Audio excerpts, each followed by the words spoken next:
Hello friends, मैं हूं प्रभात पोद्दार और जैसा कि हम जानते हैं मैनेजमेंट के अलग अलग टॉपिक्स पे वीडियोस बना रहे हैं। तो माइकल पोर्टर करके एक बहुत ही प्रसिद्ध व्यक्ति रहे हैं मैनेजमेंट फील्ड के। उनका एक 5 फोर्स मॉडल है ना। आज हम उनके 5 फोर्स मॉडल की चर्चा करेंगे। एग्जाम में इस पे कोई भी प्रश्न पूछा जा सकता है अलग अलग प्रकार से। तो अब भैया देखिए क्या होता है, 5 फोर्स मॉडल का अर्थ क्या होता है। हर कंपनी बाजार में आगे बढ़ना चाहती है, हर कंपनी चाहती है उसको बाकी की कंपनीज के सामने कुछ एडवांटेज रहे, कुछ फायदे रहे। लेकिन क्या वो फायदे पा सकती है या नहीं, इसको जानकारी करने का, इसको एनालाइज करने के लिए पोर्टर साहब का 5 फोर्स मॉडल काफी महत्वपूर्ण माना जाता है। बहुत ही ईजी है, समझने की कोशिश करेंगे। भैया एक कंपनी को शक्तिशाली कब माना जाएगा?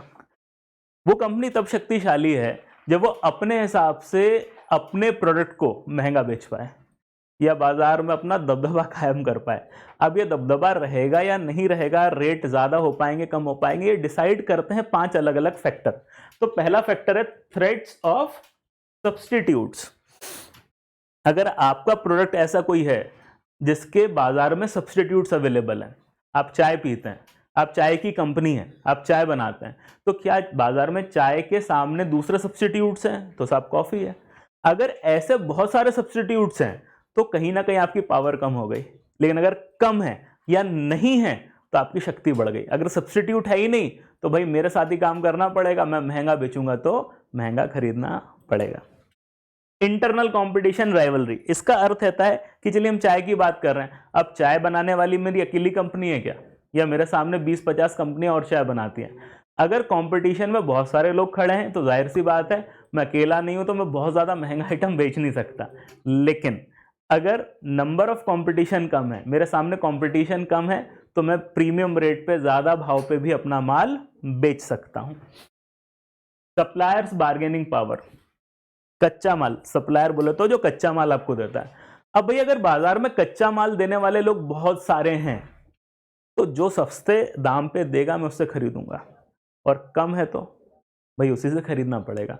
बहुत सारे लोग हैं तो मैं कहूंगा सस्ते में तो लूंगा, लेकिन अगर कम व्यक्ति हैं तो जिस भाव पे वो व्यक्ति मुझे बेचेगा मुझे खरीदना पड़ेगा। तो जैसा कि हम जान सकते हैं कि हमारी शक्ति कब है, जब मुझे सप्लाई करने वाले लोग बहुत ज़्यादा हों। शक्ति कम कब है, जब सप्लाई करने वाले कम हो। कस्टमर्स बार्गेनिंग पावर, खरीदार की बात हो रही है। खरीदार अगर बहुत सारे हैं बाजार में, एक नहीं खरीद रहा, दूसरा आदमी खरीद लेगा, दूसरा नहीं खरीद रहा, तीसरा खरीद लेगा, तो मेरे पास बहुत शक्ति है, मैं ज़्यादा दाम पे भी बेचूंगा, मेरे पास बहुत खरीदार है। लेकिन अगर खरीदार भी कम है, मैं जो प्रकार का माल बेच रहा हूँ वो खरीदने वाले लोग बाजार में कम है, तो भैया मुझे उनके हिसाब से ही दाम कम करने पड़ेंगे। जैसा कि आप देख पा रहे हैं कि जहां जहां दूसरे आदमी के पास शक्ति आती है हमारी शक्ति कम हो जाती है। थ्रेट ऑफ न्यू एंट्रेंट्स, इस धंधे में एक तो एग्जिस्टिंग राइवलरी है, ऑलरेडी जो लोग हैं, क्या नए लोग आ सकते हैं? अगर नए लोगों का घुसना आसान है, जैसे मैं एक एग्जांपल दूं, आज की तारीख में मान लीजिए मैं सब्जी बेचता हूं, तो सब्जी बेचने में नया आदमी सब्जी बेचने आ सकता है क्या? बहुत आसानी से आ सकता है, यानी एंट्री बैरियर नहीं है। तो ऐसे धंधे में मेरे पास बहुत ज़्यादा शक्ति नहीं रहेगी। लेकिन मान लीजिए मैं 5G नेटवर्क है मेरा, मैं रिलायंस जियो हूँ, तो रिलायंस जियो के सामने का कोई कंपनी एकदम से तैयार हो जाएगी क्या? इतना आसान तो नहीं है ना। तो रिलायंस जियो के पास थोड़ा सा बार्गेनिंग पावर या शक्ति रहेगी। तो इस बात पे भी डिपेंड करता है कि जो धंधा आप कर रहे हैं उसमें नए आदमी का आना कितना आसान है या कितना कठिन है। तो ये माइकल पोर्टर साहब का 5 फोर्स मॉडल है, जिसमें हम 5 चीज़ देखते हैं कि नया आदमी आ रहा है, नहीं आ रहा है, कस्टमर के पास कितनी शक्ति है, सप्लायर के पास कितनी शक्ति है, हमारे सामने भी कितने कॉम्पिटिटर हैं, और सब्स्टिट्यूट्स अवेलेबल हैं या नहीं। और इन सबको एनालाइज करके हम निर्धारित करते हैं कि हमारी कंपनी कितनी शक्तिशाली है।